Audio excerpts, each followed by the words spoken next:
last couple videos have been all about whole wheat brioche. I'm going to go ahead and stay on this brioche train just for another video, and today I'm going to show you how to make pumpkin brioche. This one is perfect for the fall and winter months where we love those pumpkin spice flavors. Now I'm going to use that dough and I'm going to turn them into pumpkin cinnamon rolls. So stick around, you are not going to miss 1 minute of this video. And of course, don't forget to subscribe. You don't want to miss any of the new videos coming up. Okay, so just with the other doughs, we're gonna make this brioche dough. I'm not going into detail about this again because I'm gonna link the video on how to make whole wheat brioche dough at the end.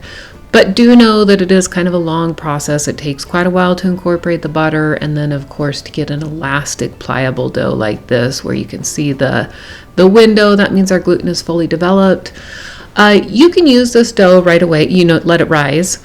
But I think it's so much easier to work with, and I like that it hydrates our wheat flour. So I let it sit overnight. I give it a cool rise in the fridge. I put it into a bag like this. You can store it in a container if you want. Now this is the next day. This is what the dough looks like. It's very easy to work with. It's a little bit more stiff. You're going to roll it out. Now all these details I'm going to put in the description. You're going to roll this out and then put your melted or softened butter onto it.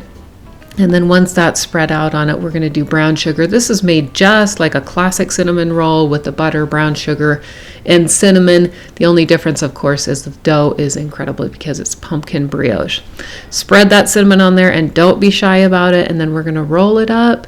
You don't need to roll this really tight, of course, because as it rises, it's going to fill in any gaps. Make sure you brush off any excess flour. You don't want that on there. Pinch it to close it. Again, just like your classic cinnamon rolls.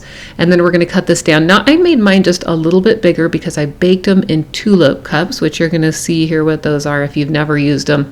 I think they're pretty, but also they make for such easy cleanup in your muffin tins, and it allows them to rise higher than what they normally would and retain their shape. So you take them, you're going to have to kind of press them in there just a little bit, and then once these are full, you're going to cover them. You're going to let these rise at room temperature or even in a proofer until they're doubled, and then when they're doubled, they go right into your preheated oven.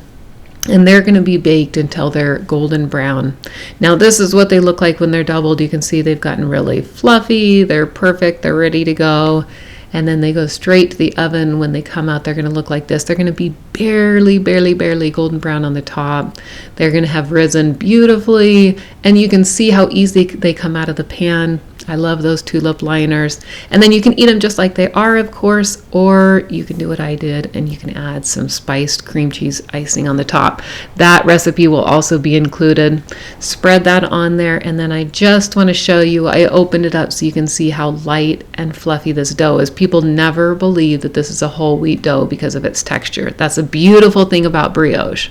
So what are you waiting for?